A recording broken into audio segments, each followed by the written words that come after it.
감사하고 우리 찬송 드리고 다시 시작합니다. 이제 내가 살아도 주 위에 살고 이제 내가 죽어도 주 위에 하늘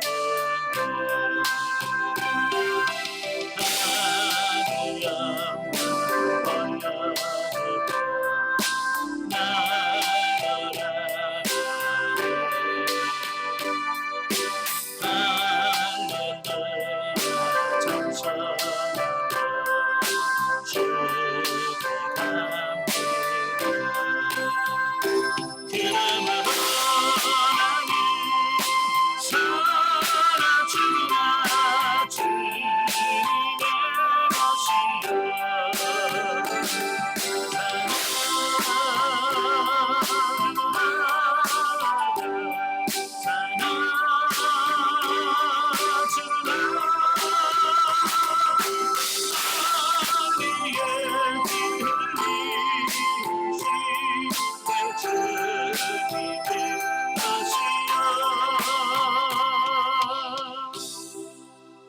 아멘.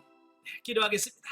은혜로우신 아버지, 은혜와 사랑을 진심으로 감사합니다. 오늘도 우리를 사랑하셔서 귀한 훈련의 시간을 허락해 주시고 여호수아의 말씀을 같이 상고할 수 있도록 은혜 주셔서 감사합니다. 말씀을 통해서 우리 영혼이 깨어나게 하시고 변화되는 역사가 있도록 도와주옵소서. 우리 안에 처리되지 못한 부분이 있다면 하나님께서 처리받는 귀한 시간이 될 수 있도록 성령님 도와주옵소서. 신용을 주님께 맡겨오며 예수님의 이름으로 감사하며 기도합나이다. 아멘.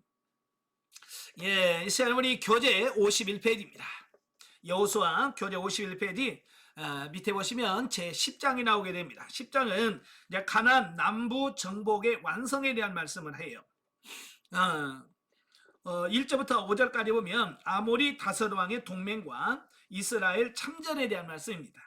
자, 앞서 9장에서 우리가 기브온 족속들이 이스라엘을 속이고 와서 조약을 맺는 화친 조약을 맺는 어떤 그런 사건에 대한 말씀을 하잖아요. 그 소식을 누가 듣냐면 그 예루살렘 왕인 아도니세덱이라는 사람이 그 소식을 듣게 되는 거예요. 자, 그러자 자기 자신들에게 미칠 악 영향을 생각을 하는 거죠. 다시 말하면 기본 족속은 가나안 7족속이잖아요.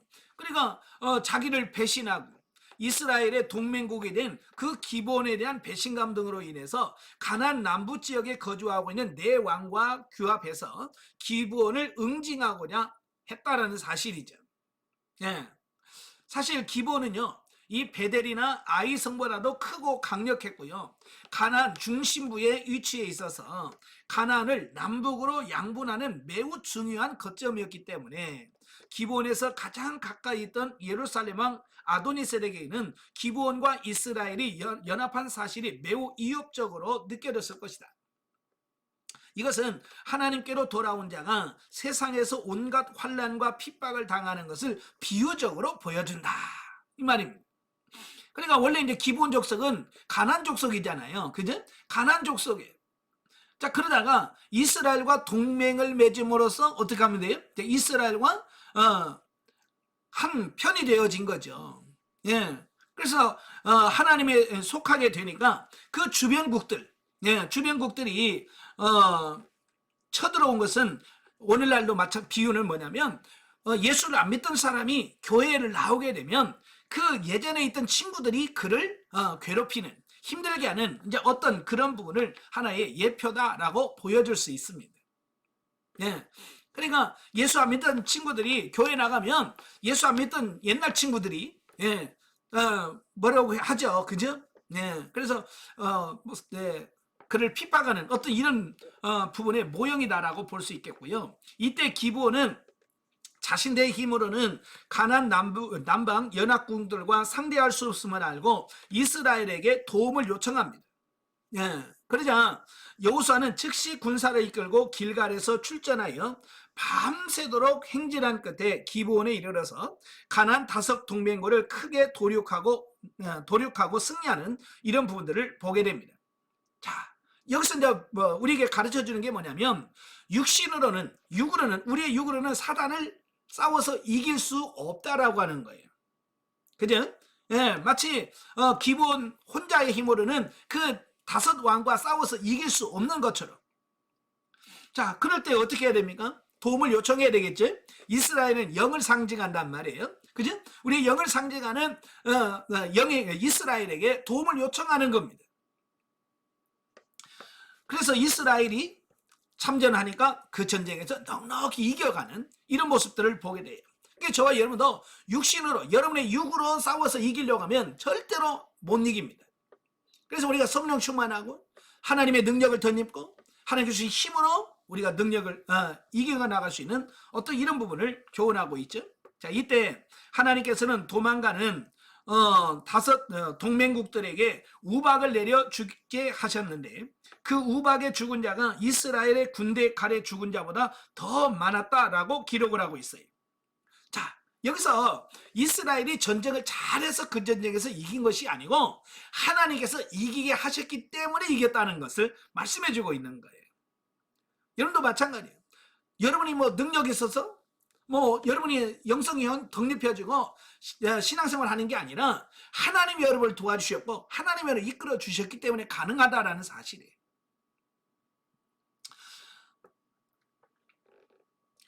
또 이 전쟁의 배후에는 하나님께서 역사하셨음을 보여주며 또한 가나안 남부 지역 다섯 왕의 사악한 마음을 움직여서 서로 동맹을 맺게 하고 그들로 하여금 기브온을 대적하기 위해서 한 자리에 모이게 하신 것도 이스라엘로 하여금 그들을 일시에 상대케 하여 보다 수월하게 가나안 정복 정착 전쟁을 수행하게 하신 하나님의 섭리 중에 하나였다라고 하는 겁니다. 자, 보세요. 그들이 성문을 꼭꼭 들어 잠그고 안에 있었으면 이스라엘이 성문 잠그고 있는 그들을 무너뜨린다는 건 쉽지 않아요. 그죠? 근데 그들이 이 다섯 나라가 동맹해가지고 성 밖으로 다 나와 있어요. 그러니까 이스라엘이 기습공격에서 그들을 쉽게 처리할 수 있었다고 하는 거예요. 그런데 이렇게 하게 하신 모든 배경을 누가 역사하셨냐? 하나님께서 그렇게 하도록 역사하셨다라는 사실을 여기서 말씀해 주고 있습니다. 네. 여러분도 마찬가지. 여러분도 영성훈련을 받게 되면 하나님께서 여러분이 영성이 가장 잘 지펴줄 수 있는 환경으로 여러분을 이끌어 가십니다. 그죠? 환경도 마찬가지고 여러분 주변의 파트너도 어찌 그렇게 그 단계에 맞는 파트너를 정확하게 붙여주시는지 기가 막히게 붙여주잖아요. 그죠?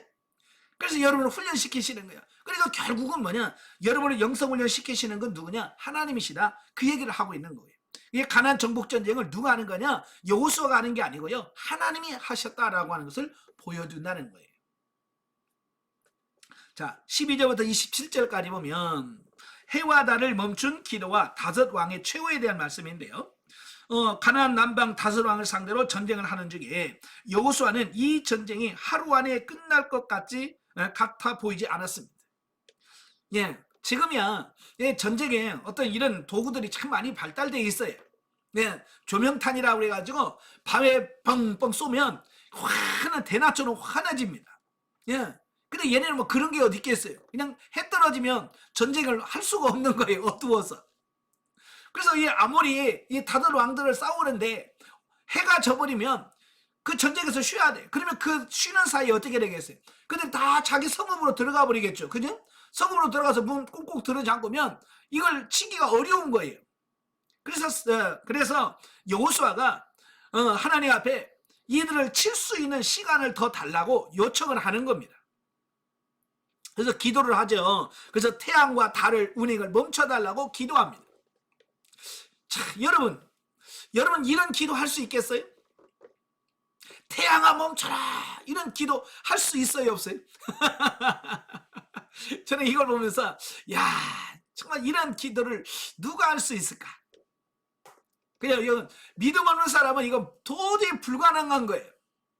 그죠? 이거 믿음 없으면 이거 할 수가 없어요.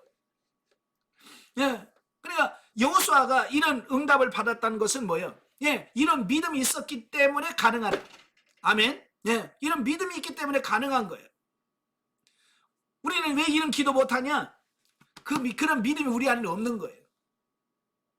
이런 믿음이 여러분 안에 있기를 위해서 기도하시기를 바랍니다. 네. 자, 하나님은 그의 기도대로 태양과 달이 멈추게 하심으로써 이스라엘은 가나안 동맹국을 완전히 진멸할 수 있었다라고 하는 겁니다. 그러니까 이 기도라고 하는 것은 사실 그 사람의 믿음, 네, 그 사람의 믿음의 수준만큼 기도할 수 있는 거거든요. 예, 믿음 있는 사람은 크게 기도할 거고, 믿음 없는 사람은 그 기도를 못하게 되는 거죠. 자, 이번 전투에서 자연의 법칙을 초월한 하나님의 역사하심으로 말미암아 이스라엘이 완전한 승리를 거두게 하심으로써 하나님께서 이 세상 우주 만물을 주장하시는 전지전능하신 통치자이심을 확실하게 보여주셨다라는 겁니다. 예. 그러니까 이 사건을 통해서 하나님께서 보여주시려고 하는 게 뭐냐면 이 모든 만물을 통치하시고 다스리시는 분이 하나님이다. 내가 이 모든 것을 다스려 라고 하는 사실을 보여주려고 하는 거다, 그 말이에요. 예, 물론 태양과 달이 멈춘 이적은 하나님께서 자발적으로 베푼 것이 아니라 하나님은 태양과 달을 멈추게 하실 수 있는 분으로 신뢰하고 간구한 여호수아의 요청에 의해서 일어난다라고 하는 사실이에요. 이건 뭘 말하냐?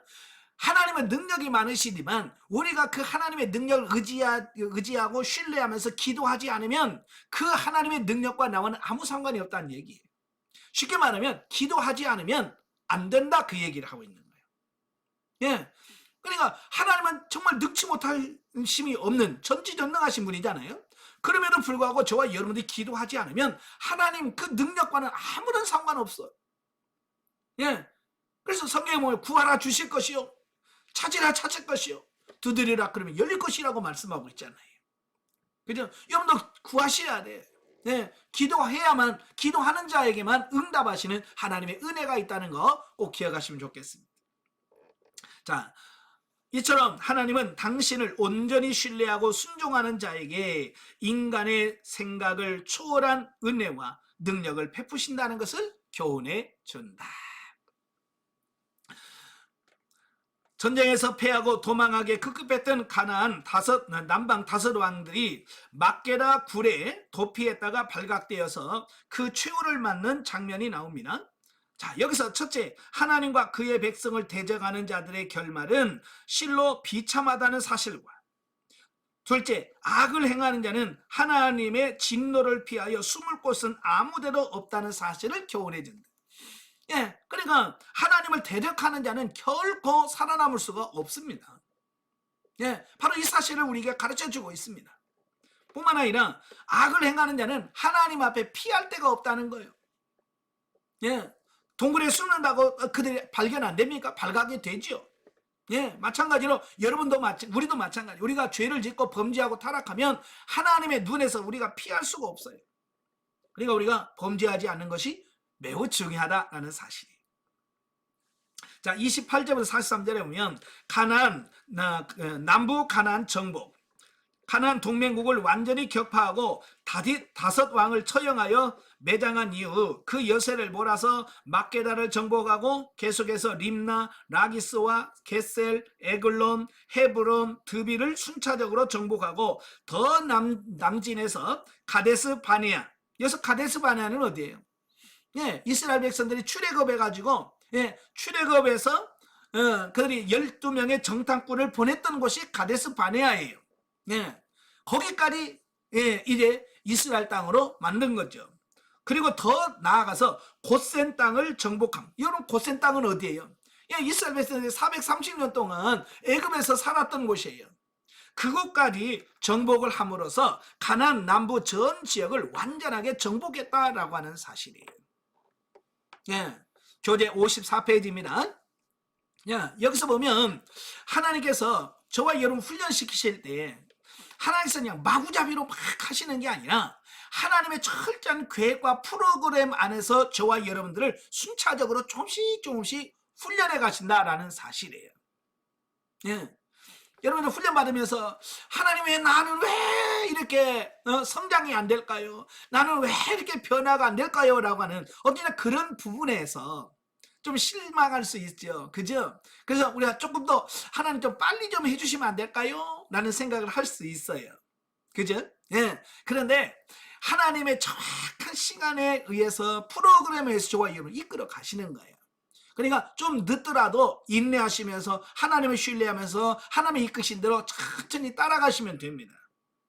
저도 처음에 훈련 받으면서 왜 나는 이렇게 변화되지 않는 것에 대해서 하나님께서 늦게 나를 이끄시는 것에 대해서 굉장히 뭐라 할까요? 좀 서운한 마음 그런 게 있었어요. 예. 근데 나중에 지나놓고 보고 진리 단계 들어가서 보니까 느껴지는 게 뭐냐면 하나님께서 그렇게 천천히 나를 이끌어 가시고 훈련했음에도 불구하고 내가 따라가지 못하는 나를 발견하게 돼. 예. 그러니까 그전에는 나를 너무 천천히 이끄시는 하나님에 대한 불만이 있었다면 하나님께서 그렇게 천천히 인도함에도 불구하고 따라가지 못하는 나를 발견하고 나서는 정말 하나님이 어떤 분이신지 하나님이 정말 나를 너무너무 잘하신다는 사실을 깨닫게 되고 고백하게 되더라 그 말이에요. 혹시 여러분도 늦다고 생각하시는 분 늦은 게 아니에요. 여러분을 가장 합당한 시간에 여러분을 이끌어 가신다는 사실을 기억하시기를 바랍니다. 네. 이러한과 같이 이스라엘이 본문에 나타난 여러 지역들을 정복하는 데는 수개월이 소요됐을 것이지만 이스라엘이 별다른 어려움을 겪지 아니하고 가나안 남부 지역을 정복할 수 있었던 것은 하나님께서 그와 함께하사 친히 싸워 주시기 때문이다 라고 하는 사실. 그러니까 저도 그래요. 나중에 고백한 게 뭐냐면 결국은 하나님이 하셨습니다 라는 고백을 하게 되더라고요. 네. 하나님이 하신 거예요. 그래서 제가 3년 과정을 마치고 그 마지막 수료식을 할 때 제가 간증을 했거든요. 저희 기수를 대표해서 제가 간증을 했는데 그 간증하는 핵심이 뭐였냐면 나의 나된 것은 오직 하나님의 은혜로 되었다. 그걸 간증을 했거든요. 예. 물론 훈련하는 게 힘들 때도 있었고 어려운 때도 있었지만 그러나 그것은 아주 너금 작은 거였고 하나님께서 모든 것을 하시고 하나님께서 인도하셨다는 사실이 믿어지더라 그 말이에요. 예. 여러분도 나중에 하나님께 고백할 수 있는 것은 뭡니까? 하나님이 다 하셨습니다. 하나님이 하셨습니다 라는 고백만이 남을 거예요. 자, 한편 우리는 본문에서 겟셀 왕 호람이 라기스를 도우려 했다가 그와 그 백성들 역시 처참한 최후를 맞이한 사실에서 악한 일에 동조하는 자들의 결말 동안 자신들의 죄악으로 말미암아 하나님의 심판 가운데 멸망당할 수밖에 없음을 잘 보여준다.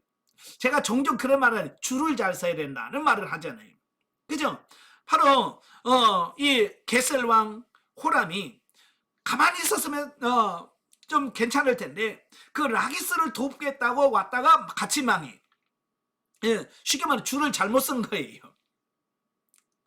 예, 그래서 저와 여러분도 기본 족속들 어찌 보면 참 약삭 빠른 사람이잖아요. 좀 피곤하잖아요. 그죠? 자기들 살겠다고 가난 족속들을 배반하고 또 멀리서 온 것처럼 꾸며서 속여서 조약을 맺었지만 어찌 보면 그게 지혜롭지 않을까. 그죠? 네. 왜? 그들은 살았잖아요. 어쨌든 살았어요. 이걸 보면서 하나님 편에 서면 살고 하나님 반대편에 서면 죽는다는 것을 꼭 기억하시길 바라요. 그래서 여러분 항상 무슨 일을 하든지 가정일을 하든 교회 일을 하든 하나님 편에 서셔야 돼요. 아시겠죠? 하나님 편에 서서 하나님이 기뻐하시는 일을 할 수 있는 여러분이 되십니다. 자, 영적에 보겠습니다. 12, 13절에서 태양이 기브온 위에 머물고 달이 아알론 골짜기에 머문 사건은 예수님의 복음 사역으로 인하여 인류의 역사와 운명에 변동이 일어날 것을 영적 비유로 보여주고 있다. 규칙적으로 운행하는 태양을 비정상적으로 머물겠다는 것은 초자연적인 이적과 기적이 예수님으로 인해 나타날 것을 말해주고 있다. 예. 그래서 예수님이 오셨을 때는 정말 엄청난 이적과 기적들이 수없이 일어났잖아요. 죽은 자가 살아나고, 안전뱅이가 일어서고, 맹인이 눈을 뜨고, 이런 기적들이 엄청나게 일어났습니다.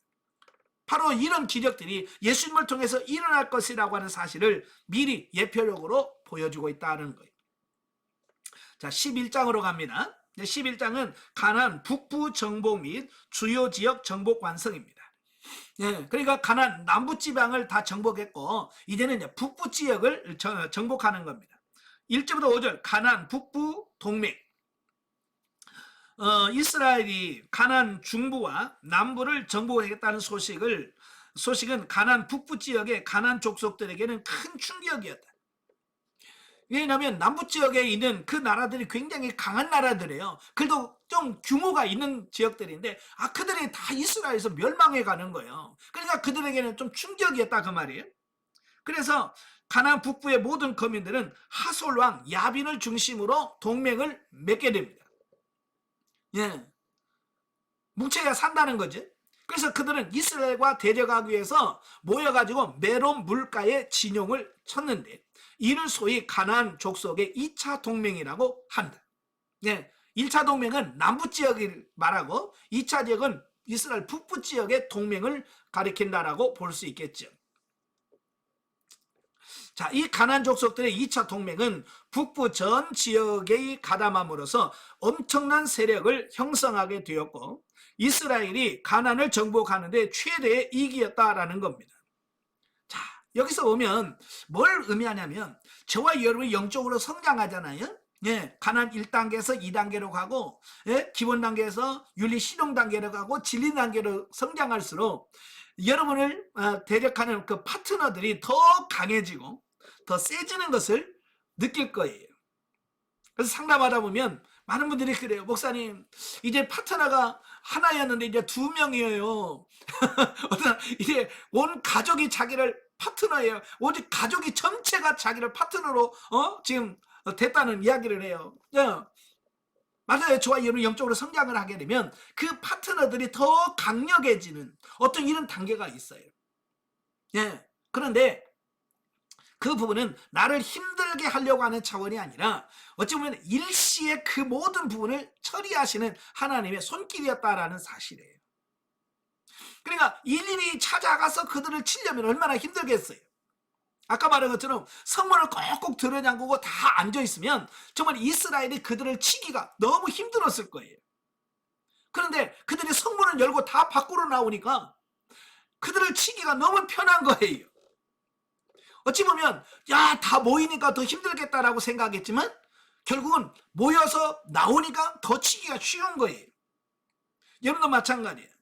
하나님께서 여러분 속에 있는 것들 다 드러내시고 처리하기를 원하셔서 드러나게 하신다 그 말이에요. 그것은 겉으로 보면 내가 왜 이렇게 더 나빠졌을까? 왜 내가 이렇게 변화가 안 될까라고 느껴질 수 있겠지만 결국 그런 사건들을 통해서 내 안에 처리돼야 될 것이 무엇인지를 보여주고 드러내는 그 하나님의 손길이라 그 말이에요. 그러니까 어떻게 해요? 예? 드러남에 감사하고 파트너가 있다는 게 감사하시길 바래요. 그 파트너가 있기 때문에 내 속에 있는 그 처리해야 될 이런 부분들이 드러나기 때문에 그렇습니다.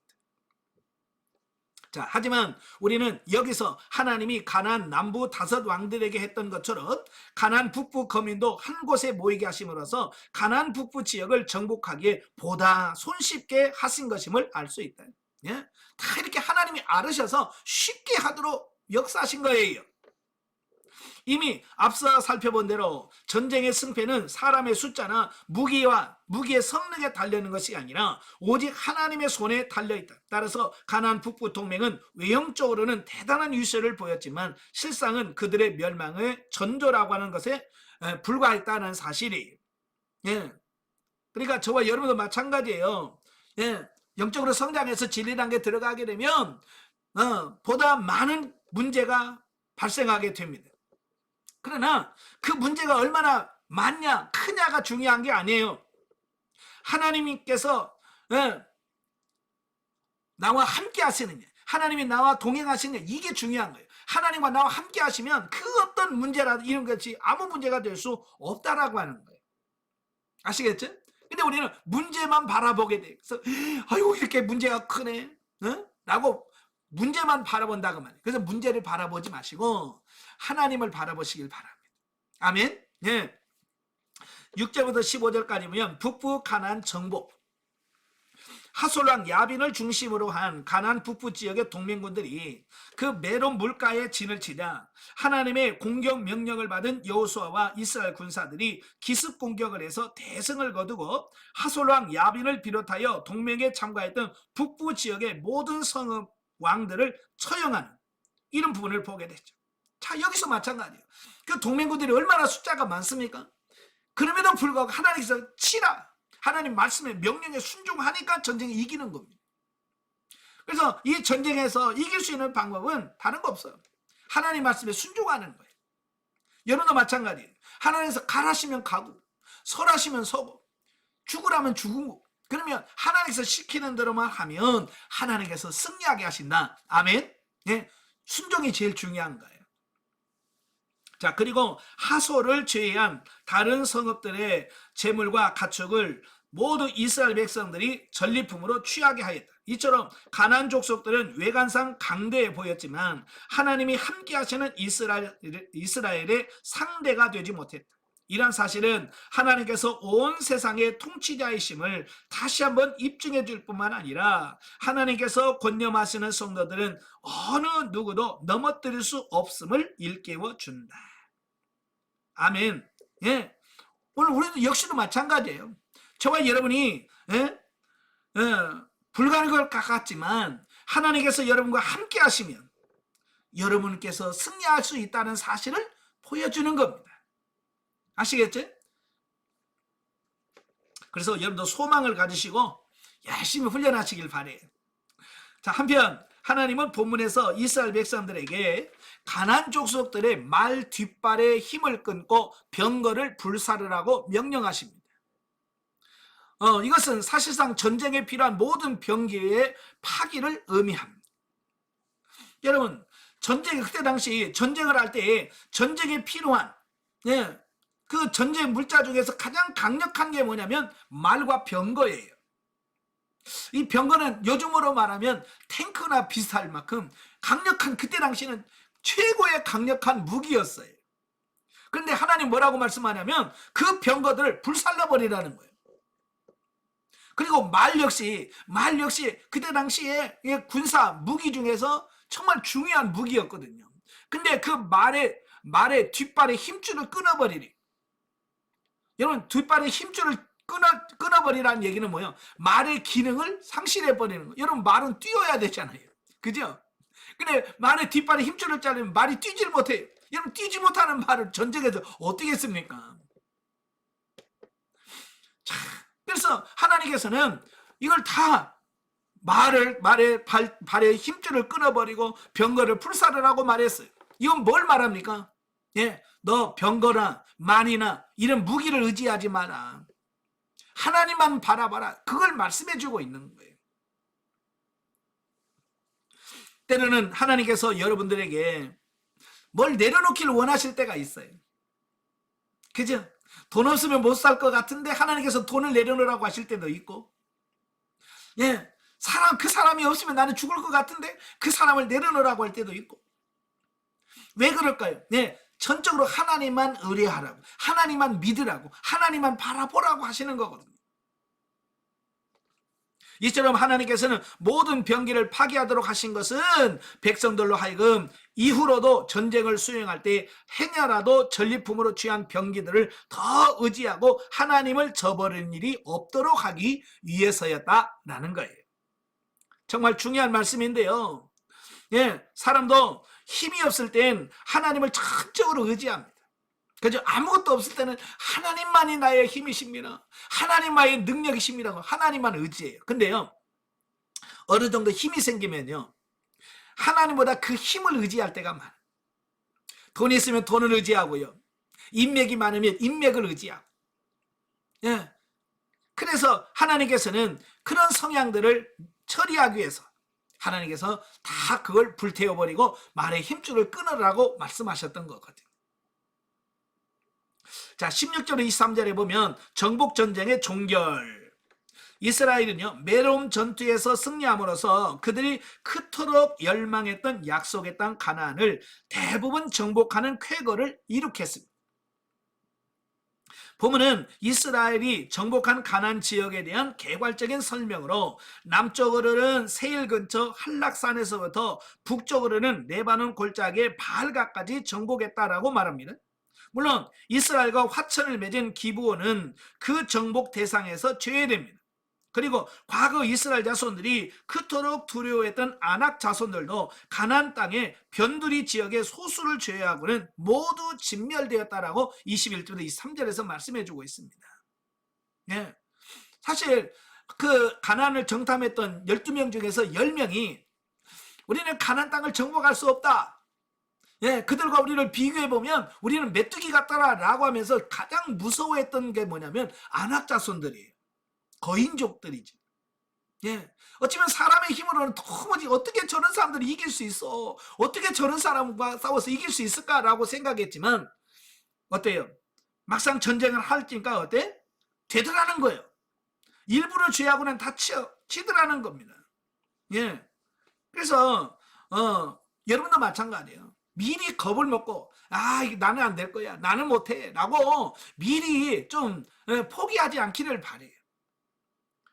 어떤 무엇이 있어라도 하나님께서 하시면 되게 하실, 하나님이 되게 하셔요. 아멘. 예, 여러분 혹시 나는 왜 이렇게 변화가 안 될까? 나는 왜 이렇게 영성이 안 될까? 라고 지금 고민하고 있으신 분이 있다면 그 고민도 내려놓으시길 바래요. 왜? 하나님이 하실 거예요. 하나님이 되게 하실 겁니다. 여러분이 하는 게 아니라 하나님이 되게 하시고 하나님께서 만들어 가실 거니까. 자, 이로써 이스라엘은요 약 5년간의 기나긴 가나안 정복 정착 전쟁의 종지부를 찍었다. 우리는요 여호수아를 읽다 보면 그냥 며칠 만에 가나안 남북과 가나안을 다 정복한 것처럼 그렇게 생각할 수 있어요. 그죠? 그런데요 이 가나안 정복 전쟁이 약 5년 넘게 진행되어지는 거예요.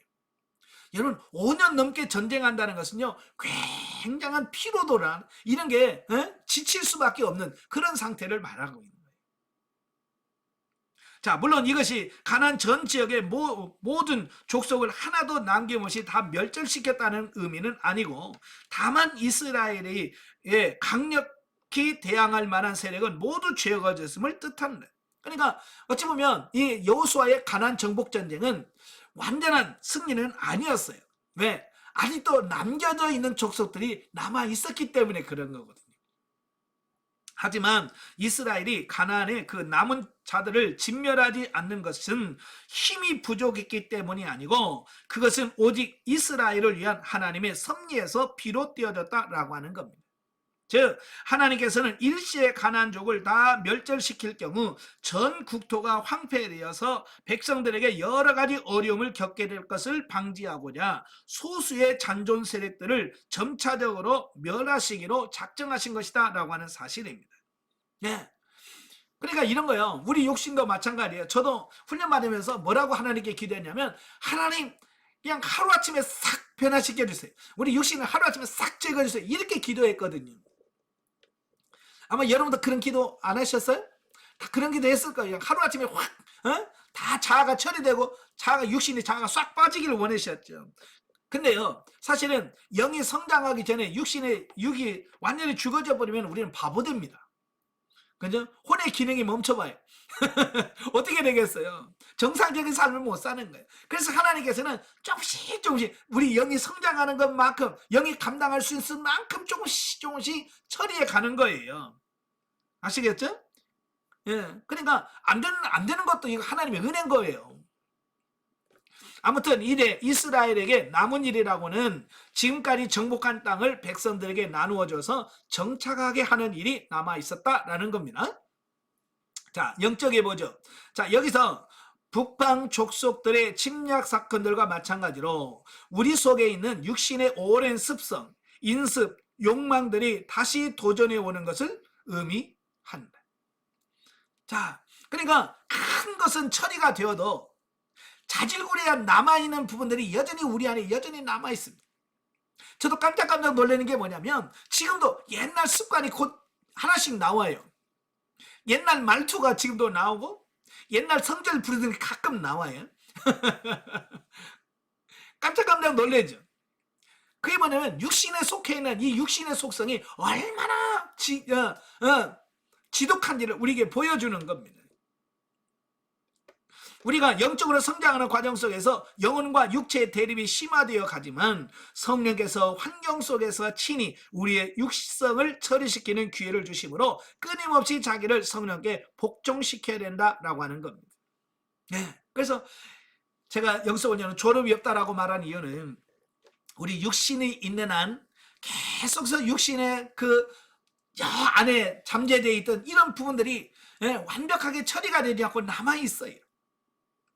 여호수아가 그렇게 5년 동안이라고 하는 긴 기간 동안 정복전쟁을 했지만 다 처리하지 못하고 남겨두는 부분이 있는 것처럼 저와 여러분이 3년이라고 하는 과정을 훈련을 열심히 받지만 그럼에도 불구하고 100% 처리되지 않냐고 여전히 남아있는 부분이 있더라는 겁니다. 그래서 그런 부분들이 발견될 때마다 어떻게 해야 돼요? 하나님 앞에 처리하고 하나님께 고백하면서 하나님 아직도 이게 처리되지 못한 부분이 있습니다. 이 부분을 십자가에 처리시켜달라고 기도하시면서 처리해 가셔야 된다 그 말입니다. 아시겠죠? 12장으로 가지요. 57페이지 이스라엘이 정복한 가나안의 왕들 1절부터 6절 모세가 정복한 요단 동편의 땅. 이스라엘 백성들은요 가나안 전 지역을 대부분 정복함으로써 그들이 소원했던 기업을 분배할 수 있게 되었다. 그러니까 정복이 먼저고 정복한 것 내에서 분배받을 수 있는 겁니다. 자, 그러나 본서의 저자는 기업 분배에 관해 기록하기에 앞서서 그간 이스라엘이 정복한 가나안 땅에 대하여 다시금 간략히 언급하고 있는데 이는 이스라엘의 가나안 정복이 전적으로 하나님의 도우심에 의해 성취된 것임을 상기하며 이거 다 하나님이 하셨다 이것을 다시 한번 되짚어보는 거예요. 그 다음에 또한 일찍이 이스라엘 조상들에게 약속했던 땅에 대한 언약이 성취되었음을 상기시키기 위한 과정이었다라는 거예요. 자, 보면은 그 중에서 모세가 요단 동편에서 정복한 땅의 경계와 그 땅을 통치하던 아모리인의 두 왕, 시온과 바산왕 옥을 말하죠.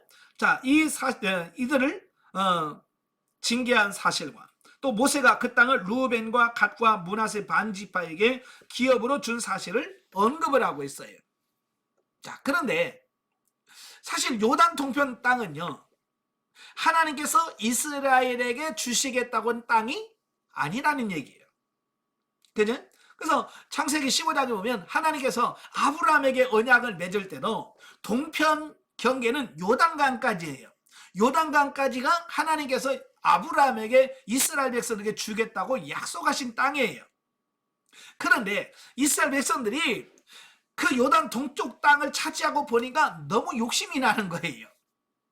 그게 하나님이 주신 땅이 아닌데 욕심이 생기는 거예요. 그래서 그 땅을 달라고 요구를 하는 겁니다. 그래서 하나님께서 그 땅을 이스라엘 백성에게 주었다라고 하는 겁니다. 사실은 이 바산왕 옥이나 아모리 왕은 그 땅은 하나님께서 이스라엘 백성이 주신 땅이 아니기 때문에 그들과는 전쟁을 할 이유가 없어요.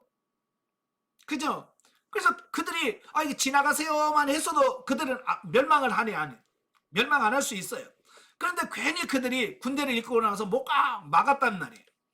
그 결과로 그들이 어쩔 수 없이 이스라엘 백성들과 전쟁을 할 수밖에 없었고 그 이스라엘 백성들에게 철저하게 망할 수밖에 없었다라고 하는 것을 보게 되죠. 그러니까 그 땅이 생긴 거죠. 그러니까 루벤과 갓과 므낫세 반지파가 그 땅을 요구를 하게 되죠.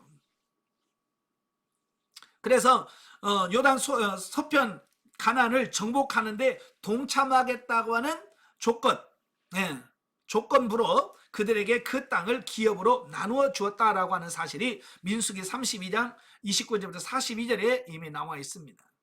자, 여기서 중요한 게 뭐냐면 하나님은요 우리가 욕심으로 막 달라고 하면 그 땅 그걸 준다는 거예요.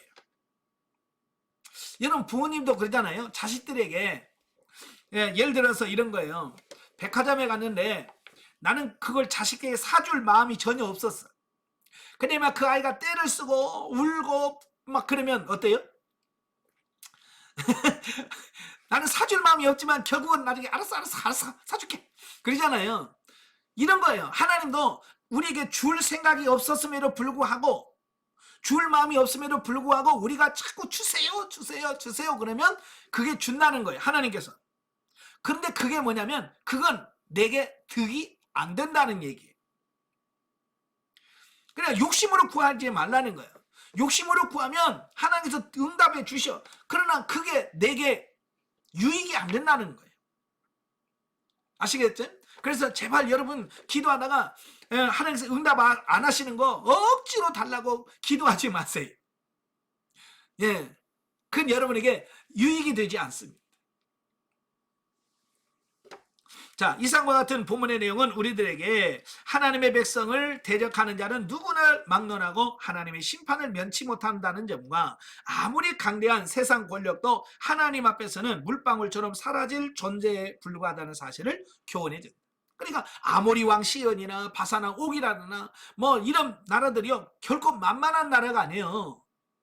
큰 나라예요. 강한 나라예요. 근데도요 이스라엘 백성들이 가면 하나님이 함께 하시면 그들이 그냥 순식간에 진멸되더라는 거예요. 이건 하나님의 은혜, 하나님의 능력이 얼마나 대단한지를 보여주고 있는 거예요. 자, 그 다음에 7절부터 24절까지 보면 정복한 요단 서편입니다.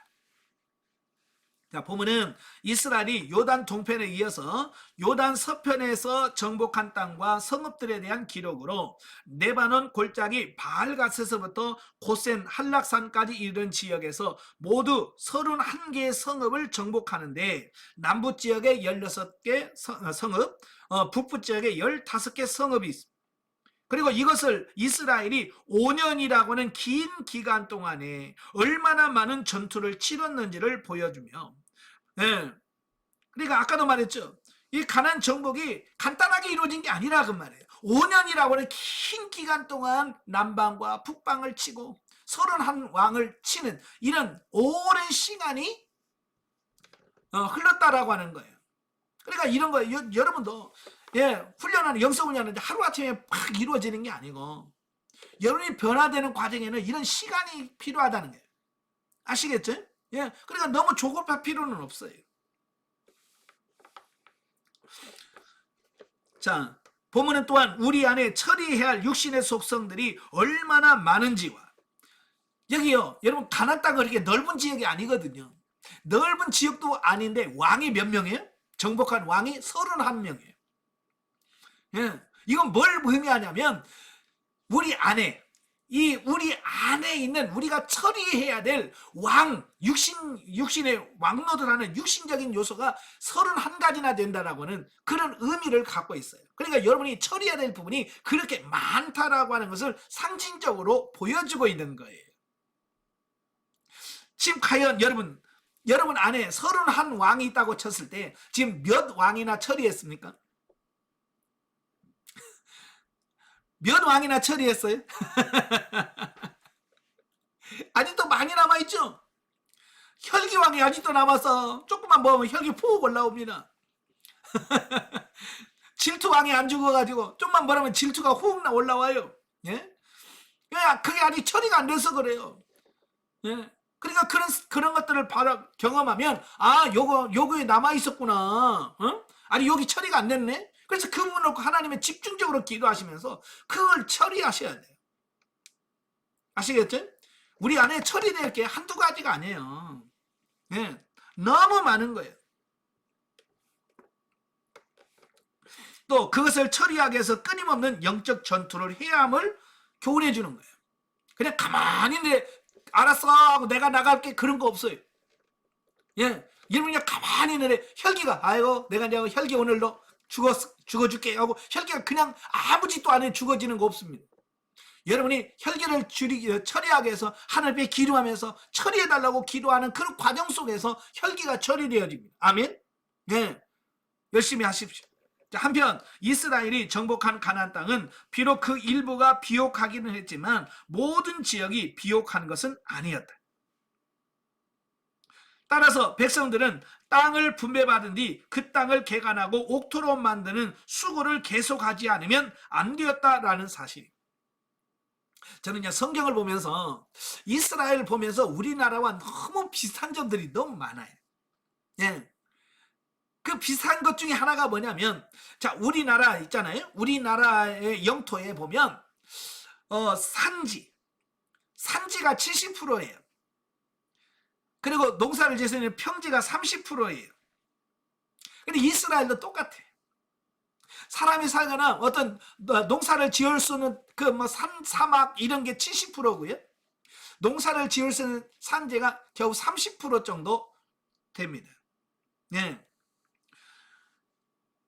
그러니까 이런 부분들 속에서 사람들이 살 수 없는 지역이 많아요. 그래서 그 지역은 어떻게 해야? 개간을 해야 돼요.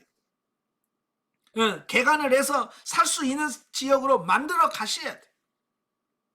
그래서 계속 그 만드는 수고를 계속 해야만 된다라는 말이죠. 이 말은 무슨 말이에요? 끊임없이 훈련하고 연단받지 않으면 안 된다고 하는 것을 우리에게 비유해 주고 있습니다. 그럼에도 불구하고 가나안이 약속의 땅이요 축복의 땅이 될 수 있었던 것은 하나님이 이스라엘과 함께 하시는 땅이라는 사실이다. 전에도 말씀드렸죠. 성경은 가나안 땅을 적과 꿀이 흐르는 땅이라고 표현을 해요. 근데 실제로는 이 가나안 땅은요, 저도 가봤지만 그렇게 축복의 땅은 아니에요. 적과 꿀이 흐르는 땅은 아니에요. 그럼에도 불구하고 왜 성경은 그 가나안 땅을 자꾸 적과 꿀이 흐르는 땅이라고 할까? 네, 눈으로 보는 육신적인 부분은 굉장히 안 좋은 땅임에도 불구하고요, 하나님이 함께 하시기 때문에 그런 거예요. 그러니까 우리가 찬송해야 되는 빈들이나 초막이나 내 주 예수 모신 것이 그 어디는 하늘나라. 그러니까 환경이 중요한 게 아니고 하나님이 그와 함께 하느냐, 이게 중요한 거예요. 아멘. 그러니까 지금 여러분도 마찬가지예요. 내가 몸이 아프냐, 돈이 없냐, 사업이 망했냐, 이게 중요한 게 아니라 내가 하나님이 정말 나와 지금 함께 하느냐, 그게 제일 중요하다는. 하나님이 함께 하면 나는 지금 천국에서 사는 거고, 아무리 내가 잘 나가고 성공을 해도 하나님이 함께 하지 않으면 난 지옥에 사는 거예요. 아시겠죠? 그래서 우리가 늘 하나님과 동행하는 이 삶을 사셔야 돼요. 곧 누구에게나 억압을 받지 아니하고 자유를 누리는 가운데 자신이 노력한 만큼 하나님이 주시는 결실을 거둘 수 있는 땅, 그 땅이 바로 가나안이었던 것이다. 그와 마찬가지로 오늘날 성도들이 소망하는 영적 가나안, 곧 하나님 나라 역시 아무 일도 하지 아니하는 자에게 주어지는 유토피아가 아니라 그것은 어디까지나 하나님을 위하여 피와 땀을 흘리며 전적으로 자신을 헌신하는 자들에게 하나님께서 값없이 주시는 위로와 참된 평안의 처소일 뿐이다 라는 겁니다. 그러니까 천국이라는 것은 그냥 아무 짓도 안 하고 가만히 있는데 그냥 행복한 게 아니라 거기서 하나님을 위하여 힘쓰고 애쓰는 그런 과정이 있을 때 거기에 따른 은혜와 복이 있다는 것을 말씀해주고 있습니다. 자, 영적에 보죠. 자, 본문에서는 이스라엘 백성들의 가나안 정복은 하나님의 언약에 의한 것이므로 이스라엘은 각 지파대로 그들의 몫을 받게 됨을 보여준다. 우리가 영적 전쟁에서 원수 마귀에게 승리하는 부분은 믿음의 털을 닫고 육체를 이기는 부분에 불과하다. 우리의 영혼이 성장하여 신령적으로 하나님의 말씀을 듣고 믿고 순종할 때 이스라엘 백성에게 하나님의 언약이 성취되었던 바와 같이 영적 가나안 땅을 소유하고 참된 안식을 누리게 될 것이다. 이스라엘 백성들이 하나님의 말씀을 듣고 믿고 순종했을 때 하나님의 약속이 성취된 것처럼 오늘도 저와 여러분들이 하나님의 말씀을 듣고 순종하고 따라갈 때 여러분 안에 심령 천국이 이루어져 갈 것이라고 하는 부분을 말씀해 주고 있습니다. 자, 13장으로 가죠. 13장은 이제 가나안 본토 분할을 위한 서론. 1절부터 7절 가나안 미정복지. 자, 1장부터 12장까지는 이스라엘의 가나안 정복 과정에 대한 기록이라면 이래 본장부터는 정복한 가나안 땅에 분배하는 과정을 기록하고 있습니다. 자, 그 중에서 보면은 이스라엘이 정복해야 할 미정복지에 대한 말씀으로 이스라엘이 가나안의 대부분 지역을 정복하고 전쟁을 종결했음에도 불구하고 그들이 앞으로 정복해야 할 땅이 아직도 많이 남아있음을 보여준다라는 겁니다. 만약에 이때 이스라엘 백성들이 가나안 정복을 정말 100% 완전하게 깔끔하게 정복했다면 이스라엘 역사가 어떻게 바뀌었을지 몰라요. 그죠? 근데 그렇게 깔끔하게 정복하지 않았다는 거예요. 그래서 사사기에 대혼란이 오게 되고 역사 속에 계속 힘들어하는 과정들이 있었다는 겁니다. 여러분도 마찬가지예요. 여러분 영성훈련하면서 철저하게 여러분 자신 육신을 잘 완전하게 100% 처리했다면 여러분의 앞으로의 삶이 어떻게 바뀔지 몰라요. 여러분이 지금 수료하고 나서도 힘들다고 하는 이유는 뭐겠어요? 그만큼 내가 100% 처리하지 못하고 남겨진 족속들이 그만큼 많이 남아있다라고 하는 어떤 그런 의미를 말씀해주고 있는 거거든요. 예. 그래서 그것은 곧 가나안 서남부에 있는 블레셋 땅과, 예, 블레셋 땅도 이때 처리를 못했어요. 보세요. 그래서 사사기에 들어가 봐요. 블레셋과 이스라엘과 얼마나 전쟁을 치릅니까? 사무엘상에 들어가서도, 예, 다윗 시대까지 그 블레셋이 얼마나 이스라엘과 전쟁을 치릅니까? 그때 진멸했으면 역사 속에 그렇게 블레셋과 블레셋에게 당하는 그런 수모는 없었을 거예요. 그죠? 예. 근데 그걸 처리하지 못하고 남겨놓으니까 역사로 계속해서 다윗 시대까지 고난을 겪게 되는 이런 부분들을 보게 되는 거예요. 그러니까 여러분도 마찬가지로 지금 훈련 받을 때 처리를 해버려야 돼. 남겨주면 안 돼. 남겨주면 언젠가는 그것이 힘들게 하고 우리를 고통스럽게 하는 찌르는 가시가 되어진다는 걸 꼭 기억하시길 바래요. 그래서 남겨두지 말아야 돼요. 아시겠죠? 예, 남겨주면 안 됩니다. 이처럼 아직 많은 지역이 미정복 상태로 남아있음에도 불구하고 가나안 정복 전쟁이 일단 종결된 이유, 네, 아직도 남아있는데도 불구하고 이제 종결 전쟁 끝 그렇게 하셨어요. 그 이유는 세 가지가 있는데요. 첫째는 뭐냐, 나이 많은 여호수아를 위한 하나님의 배려였다는 사실이에요. 네. 그러니까 여호수아의 나이가 굉장히 많단 말이에요.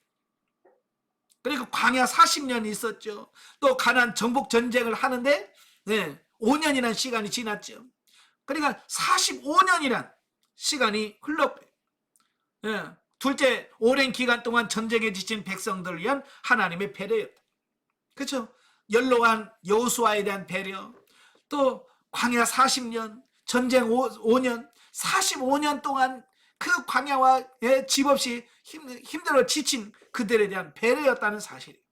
그리고 세 번째로는 하나님께서는 미정복지를 남겨둠으로써 이스라엘이 하나님과의 언약을 배반하고 죄악에 빠지지 못하게 하는 경성의 가시로 삼으셨다라는 겁니다.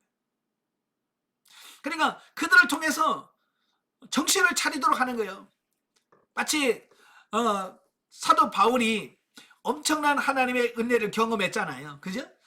셋째 하늘에 올라가는 천국까지 경험하게 되는 그런 놀라운 은혜를 경험했어요. 그래서 하나님은 그가 혹시라도 교만해질까봐, 그가 혹시라도 잘못될까봐 그의 몸에 육체의 가시를 허락해 주시고 그걸 통해서 그를 겸손하게 만드셨어요.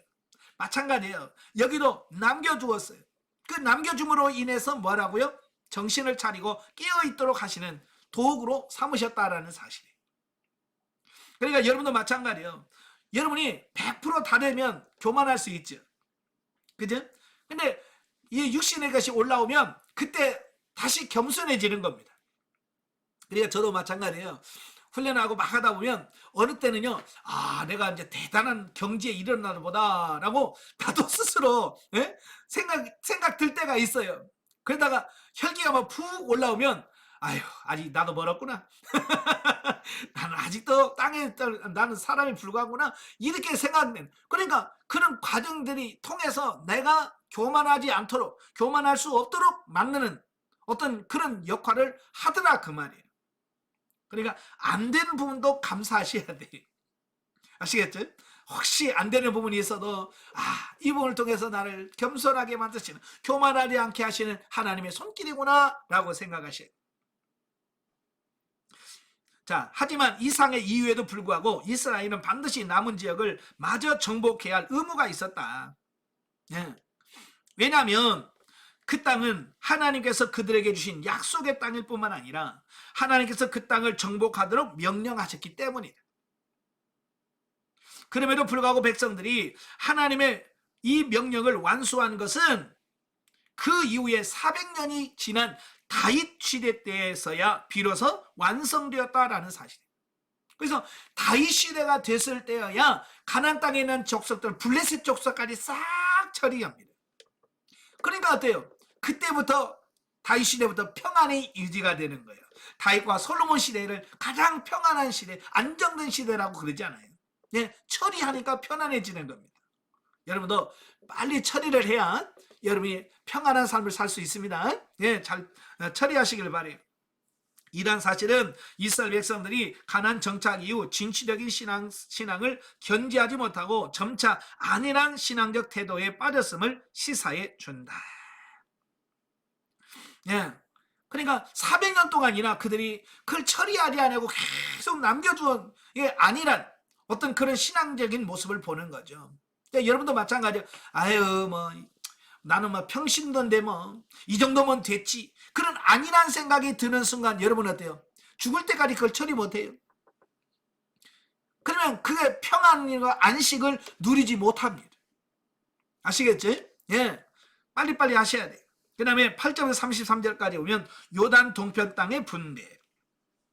자, 보면은 모세가 정복한 요단 동편의 경계 및 요단 동편 가나안 땅에서 아직 남아있는 족속에 대하여 언급합니다. 두 번째로 레위 지파가 기업을 얻지 못한 이유를 설명하고, 세 번째 루벤 지파의 기업과 네 번째 갓 지파의 기업 등을 기록을 하고 있어요. 자, 그런데 여기서 분배된 요단 동편의 땅을 재언급하고 있는 이유는 그 요단 동편의 두 지파 반이 모세의 약속을 성실하게 지킴으로써 그 땅이 그들의 기업이 완전히 확정되었음을 의미한다는 거예요. 즉 요단 동편 두 지파 반은 그들의 형제 지파가 기업을 차지할 수 있도록 가나안 정복 정착 전쟁의 맨 선두에 서서 출전하였고, 이제는 정복 전쟁이 종결됨으로써 약속의 열매를 확실히 차지하게 됐다라는 것을 말씀해주고 있습니다. 그러니까 이 요단 동편에 있던 두 지파파는 모세에게 약속을 했잖아요. 예? 가나안 정복 전쟁 끝날 때까지 우리 돌아오지 않겠다. 그 땅을 다 정복하고 난 다음에 우리는 우리 기업을 받겠다라고 약속을 했거든요. 예. 그래서 여기서 그들의 기업을 이야기한 이유는 그들이 하나님께 한 약속을 지켰기 때문에 이제 그들에게 주어진 기업이 진짜 그들의 기업이 되어졌다라고 하는 것을 의미한다라는 겁니다. 이건 뭘 의미하냐? 오늘 우리도 이런 우리의 기업이라든지 안식이라든지 평안은 우리의 훈련을 다 끝나야 그게 주어지는 거예요. 아시겠죠? 그러니까 이 훈련이 끝나기 전까지는 우리가 안식의 삶이라든지 이런 삶을 누릴 수가 없는 거예요. 예, 그러니까 여러분들도 더 열심히 가서 정말 하나님 주시는 평안과 안식의 단계까지 들어갈 때까지 쉬지 말고 끊임없이 달려가셔야 됩니다. 아시겠죠? 예. 한편 이스라엘 가운데 레위 지파는 요단 동편에서뿐만 아니라 요단 서편 땅에서도 기업을 얻지 못했고, 그 대신에 다른 지파로부터 48개의 성읍과 목초지를 할애받았다. 이처럼 레위 지파가 기업을 얻지 못한 이유는 그들로 하여금 오직 성소에서 하나님만을 위해 봉사하는 데 전심전력하도록 하게 합니다.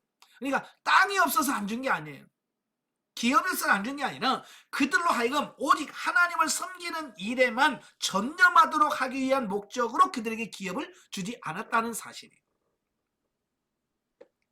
여러분, 아무래도 기업이 있다면 그 기업에 신경 쓰느라고 하나님 앞에 하나님의 일에 전심전력할 수가 없는 거죠. 예. 왜냐하면 마음이 자꾸 거기 가 있으니까. 예. 그래서 대신 레위 지파는 하나님께서 친히 그들의 기업이 되어 주심으로써 백성들이 하나님께 바친 11조와 여러 재물을 받아서 생계를 유지하도록 하셨다라고 하는 겁니다. 그래서 그들은 하나님의 일을 할 수 있도록, 거기 하나님의 일에만 전념할 수 있도록 하나님께서는 그들에게 기업을 주셨는데, 그게 뭐냐? 이스라엘 백성들이 드리는 11조와 그들이 드리는 재물이 그들의 기업이 되어 양식이 되어지는 이런 부분들을 보게 됩니다. 자, 이러한 사실은 복음 사역자는 오직 하나님의 일에만 전심전력해야 된다는 것과 성도들은 복음 사역자가 하나님의 일에 전심전력할 수 있도록 그 생계를 책임지고 돌보아 줘야 한다는 점을 교훈해 준다라는 겁니다. 저도 이제 목회자지만 참 목회하면서 이 경제적인 문제에 신경을 쓰게 되면 참 목회에 전념할 수가 없어요. 예. 물질에 어떤 신경을 쓰면 정말 목회하는데 좀 지장이 많아요. 예. 그래서 이 물질에 어찌 보면 개척교회는 월세만 걱정 안 해도 월세 걱정만 안 해도 목회하기가 너무 편합니다. 저는 월세를 인천에서 9년 월세 생활했고 안양에서 12년 동안 월세 살아봤잖아요. 예. 참, 그 월세 하신 분들은요 왜 이렇게 월세 주는 날이 빨리 오는지 몰라요. 한 달이 금방금방 와. 예. 그만큼 부담이 커요. 그래서 개척교회 하시는 월세 하시는 목사님들 보면 월세에서 벗어나서 전세만 가는 게 얼마나 부러운지. 그만큼 물질에 영향을 받으면 힘들다는 것을 보게 돼요. 그래서 여러분들도 평신도들은 여러분의 교회 다니는 교회 목회자들이 물질로 어려움이 없도록 늘 그분들에게 관심을 갖고 기도해 주면서 그렇게 같이 가야 돼요. 아시겠죠? 자, 영적 예보죠. 22절에서 땅을 분배하게 하여 제비뽑기를 하기 직전에 발람을 죽인 사건이 나옵니다. 자, 발람은 술사로서 원수 마귀를 의미합니다. 이게 사탄을 비유한다는 거예요. 예표하는데 우리가 영적으로 성숙한 단계에 들어가면 원수에게 속지 않고 대적하여 이길 수 있는 자가 된다는 것을 의미하고 있습니다. 그러니까 여러분 영적으로 어릴 때는 그 악한 영들을 대적할 수 있는 싸울 힘이 없어요. 그러나 영적으로 성장해서 어느 단계에 들어가게 되면 그때 악한 영들을 싸워서 이길 수 있는 그런 능력이 생긴다라고 하는 것을 비유한다라는 사실이에요. 자, 62페이지입니다. 14장인데요. 자, 14장은 요단 서편 땅 분배의 개시 및 갈렙의 기업 요구에 대한 말씀이 나오는데요. 자, 1절부터 5절 보면 요단 서편 땅 분배 방법. 자, 보면은 요단 서편 땅 분배 책임자와 땅 분배 방법에 관한 언급으로서 여호수아는 제사장 엘르아살과 이스라엘 각 지파의 족장들과 더불어 제비를 뽑아서 요단 서편 땅을 9지파 반에게 분배를 합니다. 자, 여기서 우리가 주목을 끄는 것은 여호수아가 땅을 분배하면서 자신의 자의적인 생각이나 독단으로 하지 아니하고 제사장 엘르아살과 각 지파의 족장들이 입회하는 상태에서 제비를 뽑아서 공정하게 시행했다라는 사실이라는 거예요. 사람들은요, 이 물질 돈에 있을 때는 정말 예민해집니다. 그렇잖아요? 땅을 분배받을 때 여러분 같으면 좋은 것을 얻기를 원해요? 나쁜 걸 얻기를 원해요? 자, 나는 나쁜 걸 원한다. 손 들어봐요. 내가 특별히 기도해 드릴게. 여러분 다 좋은 걸 원하잖아요. 그냥 여러분 아마 마트에 가서 과일이 쫙 있잖아요. 과일이 쫙 있는 마트에서 여러분 고를 때 뭘 골라요? 자, 나는 썩어서 문드러진 거 골라온다. 손 들어봐요. 아무도 없잖아. 막 저 밑에까지 파가지고 껍질에 조금이라도 크고 좋은 거 고르려고 막 눈이 뻘개가지고. 그게 우리예요. 그게 인간이라고요. 여러분만이 아니라 모든 사람이 다 마찬가지. 그러니까 땅을 분배할 때 분명히 땅에는 좋은 땅이 있고 나쁜 땅이 있는 거예요. 그죠? 그러니까 좋은 땅과 나쁜 땅이 이렇게 딱 나눠져 있으면 괜찮은데 좋은 땅이 이렇게 한 군데 뭉쳐 있단 말이에요. 그죠? 좋은 것 땅들이 이렇게 뭉쳐 있어요. 그러니까 그 지역을 차지하는 지파들은 좋겠죠. 그죠? 근데 좋지 않은 땅을 분배받은 지파들은 불만이 있겠죠. 자, 그래서 가장 중요한 게 뭐냐면 정말 공평하게, 이게 공평하게 나누어져야 그 다음에 더 시비가 없는 거예요. 우리나라도 한동안 예, 공평, 정의 뭐 이런 거에 대해서 한참 고민이 많았잖아요. 그지? 예, 세상이 공평하지가 않다. 예, 공정하지가 않다. 이런 게 한참 나오잖아요. 그러니까 백성들에게 불만이 있는 거예요. 그래서 이 여호수아가 땅을 분배할 때 가장 신경 쓴 게 뭐냐? 공정하고 공평한 거예요.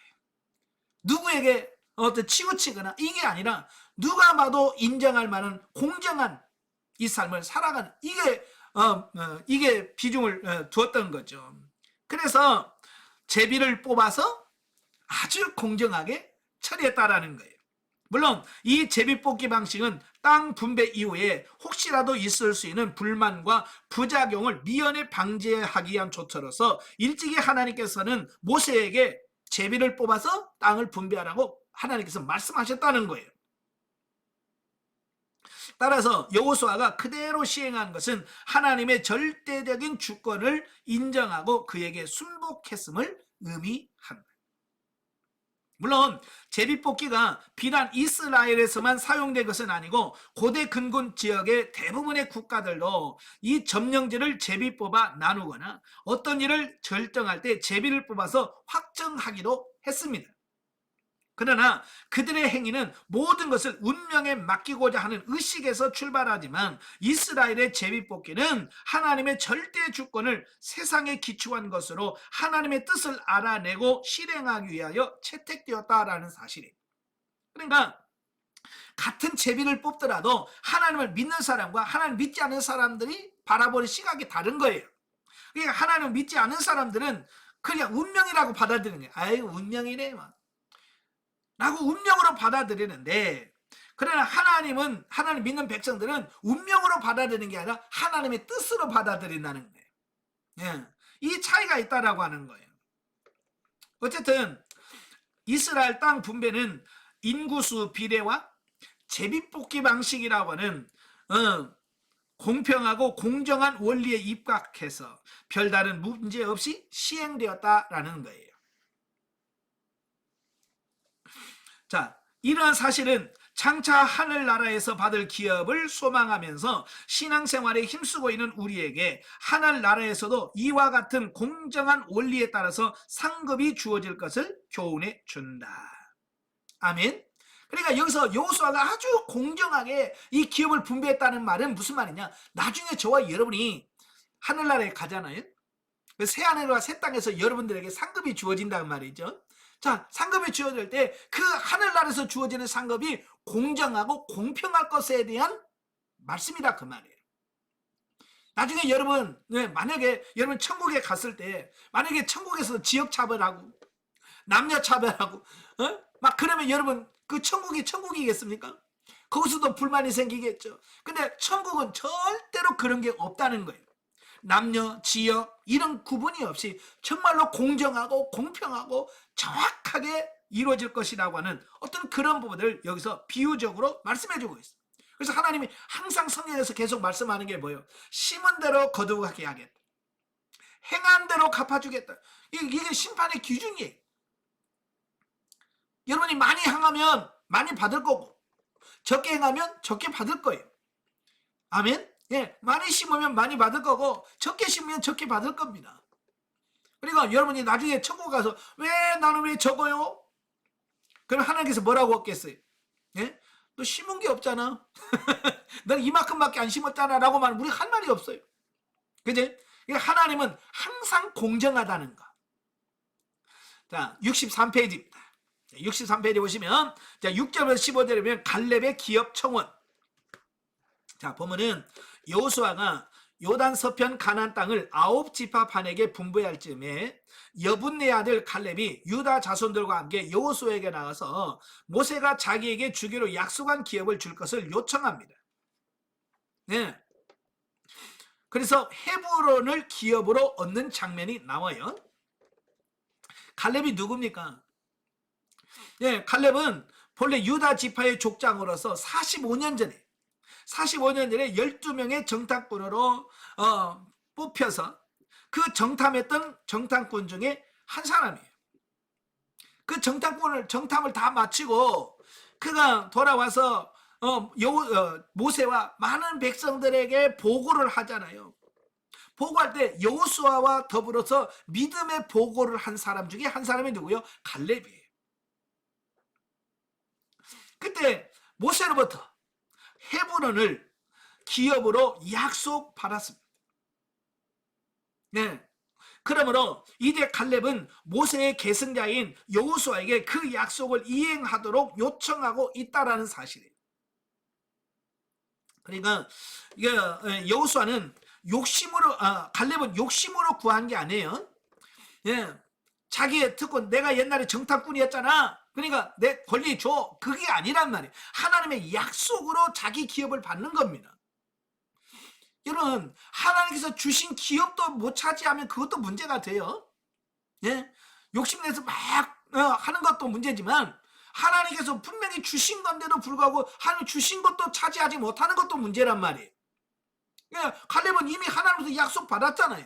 내가 기업을 주겠다, 헤브론을 주겠다라고 약속했는데 그것도 못 차지하면 그것도 문제가 되는 거예요. 그래서 갈렙은 그 땅을 달라고 요청을 하고 있는 겁니다. 자, 우리는 여기서 갈렙이 단순히 자기의 이기적인 욕심을 채우거나 혹은 옛날 자신의 공로를 인정받기 위한 기업을 청원하는 것이 아님을 알아야 됩니다. 그 이유는 그런 사실은 갈렙이 나이 많은 상태에서 이미 정복된 넓고 아름다운 평야 지대를 요구하지 아니하고 이스라엘 백성들이 그토록 두려워했던 아낙 자손이 살고 있는 미정복 상태의 헤브론 산지를 요구한 점에서 충분히 입증된다라는 겁니다. 그러니까 만약에 이 갈렙이 이기적인 자기 욕심에서 나왔다고 한다면 좋은 땅 달라고 하겠죠. 그죠? 제일 좋은 땅, 제가 가보니까 이스라엘 평지라고 있어요. 이스라엘 평지 땅은요 진짜 좋아요. 네.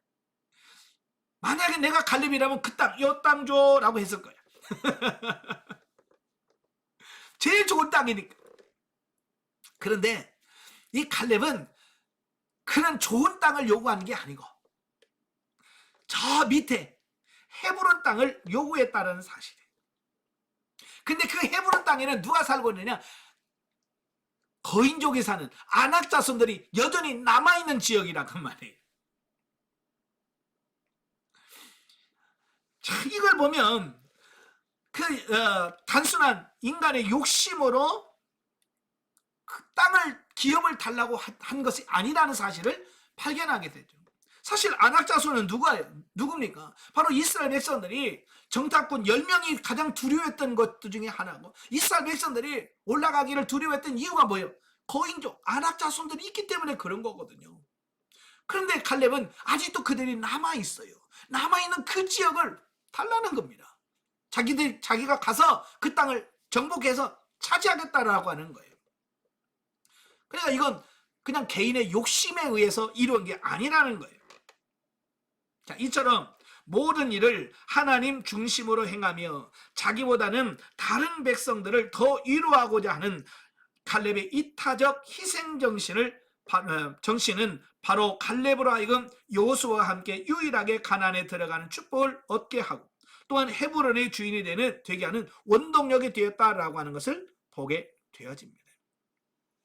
그러니까 갈렙은 다른 사람들이 가나안 정복 전쟁을 하는 걸 두려워하는 거예요. 아직 남아있는 사람들과 전쟁하는 것을 두려워하고 있는 그때에 바로 갈렙이 85세나 됐잖아요. 나이가 85세가 됐음에도 불구하고 뭐래?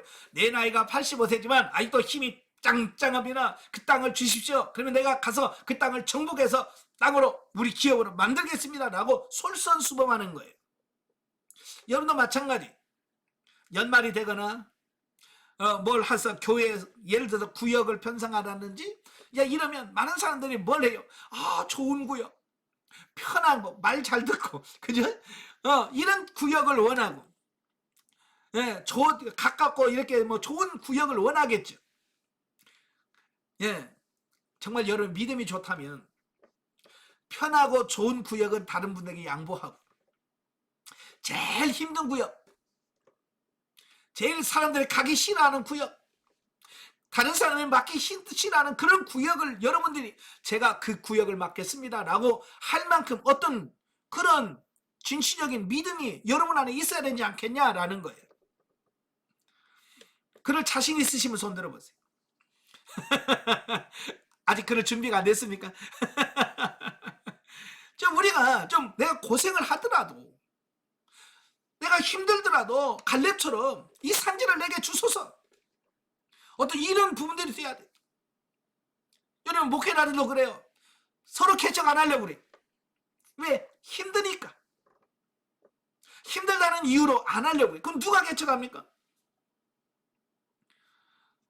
여러분도 마찬가지예요. 구역도 힘든 구역 서로 안 맡으려면 누가 그 구역을 맡겠어요? 여러분들이 하셔야 돼요. 성장하신 여러분들이 해야 될 거 아니에요. 그지?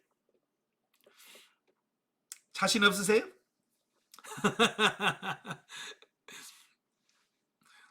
자, 이처럼 모든 일을 하나님 중심적으로 행하며 자기보다는 다른 백성들을 더 위로하고 더 유일한 칼렙의 이타적 희생성실은 바로 그런 믿음이 있었기 때문에 성경에서 칼렙을 칭찬하고 있는 겁니다. 특히 칼렙은 그의 나이가 85세가 되었어요. 그럼에도 불구하고 결코 아낙 자손을 두려워하지 않았습니다. 그리고 반드시 그들을 물리치고 그 땅을 차지할 수 있다라는 확신을 가졌습니다. 이 같은 칼렙의 신앙, 용기, 겸손은 오늘날 하나님 나라의 확장이라는 사명을 맡은 그리스도의 군사인 성도들에게는 매우 귀중한 모범이 될 수 있다. 네, 우리도 평안한 것만 추구하지 마세요. 좀 쉽고 편한 것만 추구하지 말고 좀 힘들고 어려워도 오늘 이 갈렙처럼 이 산지를 내게 주세요. 그곳 내게 주세요. 네. 이런 좀 믿음을 갖는 저와 여러분이 되어야 된다라는 사실이에요. 자, 영적에 보겠습니다. 성도가 영적 성숙으로 들어가는 단계의 초반기에는 진리의 말씀을 따라 순종하여도 부분적이고 지역적으로 승리하게 된다. 하지만 이스라엘 백성들이 가나안을 모두 정복한 후에 각 지파별로 땅을 나누고 각자 기업으로 받은 땅으로 들어가 안식을 누렸던 것처럼 하나님께서는 우리가 진리 안에서 영적으로 변화받고 성장해서 더욱 깊은 차원으로 들어가면 우리의 모든 가치관과 삶을 진리로 세우시고 말씀이 생명이 되어 영적 실태가 된다라고 하는 것을 보게 됩니다. 예. 정말 여러분이 왜 영적으로 영성훈련을 받아야 되느냐? 예, 훈련을 통해서 여러분이 변화훈련 성장 성숙이 되어지면 여러분이 성장하고 성숙한 만큼 하나님께서는 맛보게 하고 누리게 하시고 살게 하신다는 사실이. 그래서 여러분들이 지금 이 여러분 단계에서 멈추면 안 되고 끊임없이 성장해 가고 성숙해 가야 됩니다. 때는 저도 그래요. 저도 인간이기 때문에 아유 그만할까라는 생각이 들기도 해요. 왜? 나도 사람이니까. 그런데 그 하나님의 나라에서 받을 상급을 바라보면 부족할 것 같아. 만족이 안 돼. 그래서 하나님 앞에 기도하면서 지금도 그래요. 제가 새벽에 나가서 기도하면서 이런 기도했습니다. 하나님의 뜻이라면 정말 산골짜기로 가라면 지금이라도 가라면 가겠습니다. 섬이라도 하나님께서 가라시면 나는 가겠습니다. 정말 하나님이 가라시면 나는 가겠습니다라는 그런 고백을 지금도 드려요. 예, 물론 또 하나님께서 막상 가라 그러면 저도 고민을 하겠죠. 그러나 제 마음은 그래요. 이 상태에서 그냥 편하게 주저앉아서 그냥 여기가 좋사오니 그런 신앙이 아니라 좀 더 힘들고 좀 더 어려워도 정말 하나님을 위한 길이라면 내가 감당해내겠다고 하는 그 마음 중심을 하나님께 고백하고 있는 거예요. 여러분도 편하고 쉬운 것만 찾지 마시고 힘들고 어려워도 주님이 원하시는 그 부분을 놓고 기도하시고 그 부분을 따라가는 여러분 되시기를 바랍니다. 아멘. 예, 기도하겠습니다. 은혜로우신 아버지 감사합니다. 오늘도 우리를 사랑하셔서 여호수아를 살펴보게 하셔서 감사합니다. 참 특별히 갈렙의 삶을 보면 참 우리에게 많은 교훈을 줍니다. 우리는 편하고 안일한 걸 추구합니다. 그러나 갈렙은 이 산지를 내게 주셔서 힘들고 어려운 그 길을 선택하면서 아버지 믿음으로 나아가는 모습을 보게 되어집니다. 오늘 칼렙의 신앙을 본받게 하여 주시고 칼렙처럼 승리하는 우리 모두가 될 수 있도록 주님 도와 주시옵소서. 오늘 훈련하는 모든 심령들 한 영혼도 낙오되지 않게 하시고 모두가 승리하는 귀한 역사가 있도록 주여 도와 주시옵소서. 예수님의 이름으로 감사하며 기도합나이다. 아멘. 하나님께 감사드립니다.